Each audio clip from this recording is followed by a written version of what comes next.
विषय हिंदी प्रथम सत्र कक्षा 6। आज हम तीसरी जो चित्र वार्ता है जिनका शीर्षक दिया गया है बुद्धिमान कौवा, उसके बारे में कुछ जानकारी हम लेंगे, कुछ उनसे कौवे से सीखेंगे।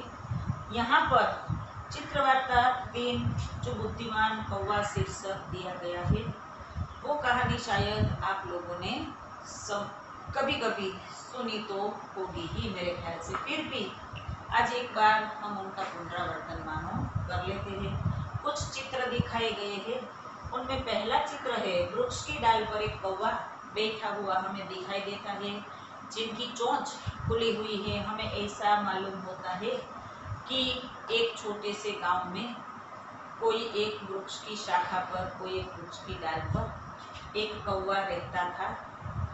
बहुत कुछ वो खाने के लिए ढूंढता रहता है, आकाश में उड़ता रहता है, फिर वापस वो अपनी वृक्ष की डाल पर, शाखा पर आकर बैठता है।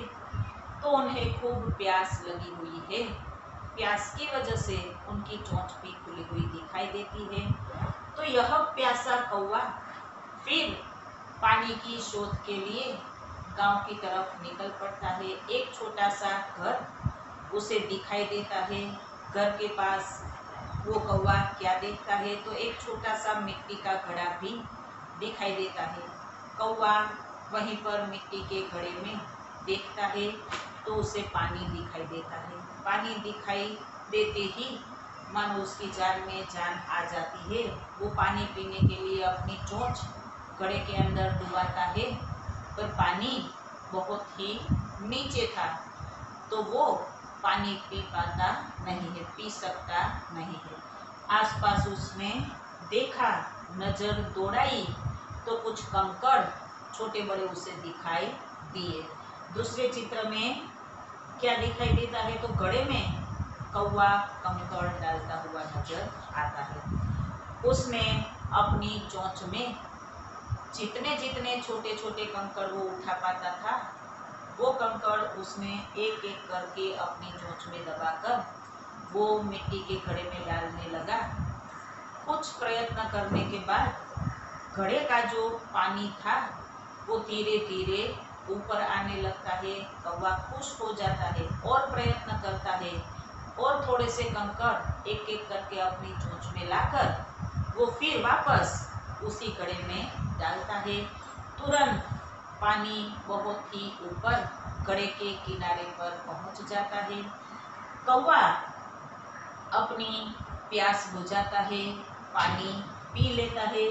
तीसरे चित्र में क्या दिखाई देता है कि पानी पीकर उसका मतलब कौवे का उड़ जाना। जैसे ही कौवे की तरस बुझ गई, छिप गई, उसने पानी पी लिया, वह वापस अपनी जगह पर वृक्ष की शाखा पर उड़ता हुआ चला जाता है। और पानी जब उसे मिल गया तो वो बहुत खुश होता है और उसकी जान में जान आ जाती है। उसने जो पानी के लिए प्रयत्न किया वो विद्यार्थी मित्रों, उनका प्रयत्न प्रशंसनीय है। उसने हार नहीं मानी, समझदारी का उसने प्रयोग किया। हर एक मनुष्य के अंदर भगवान ने कुछ बुद्धि दी है, मति दी है। कोई भी व्यक्ति, कोई भी आदमी बगैर बुद्धि का होता नहीं है, पर वो बुद्धि का, वो मति का हमें कहाँ पर किस तरह प्रयोग करना चाहिए, बस वो हमें ज्ञात होना चाहिए।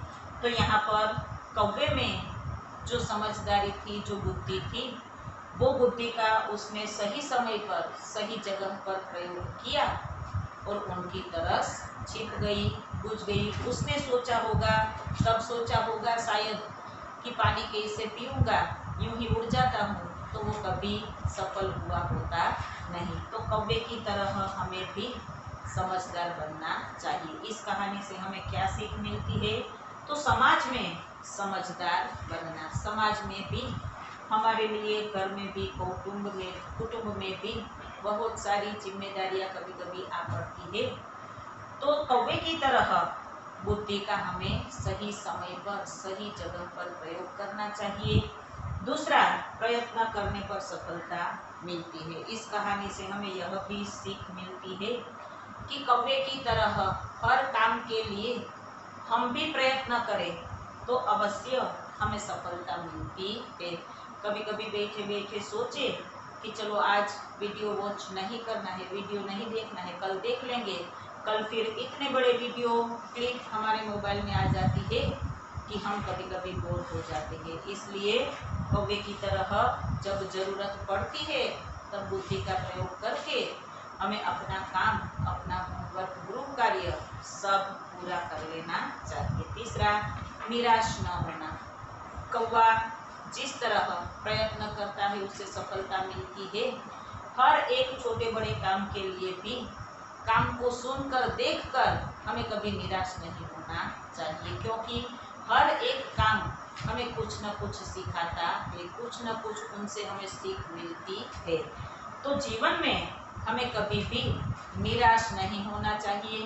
कौवे की तरह निरंतर प्रयत्न करने पर हमें अवश्य सफलता मिलती है और हमारा काम पूर्ण हो जाता है, सध जाता है।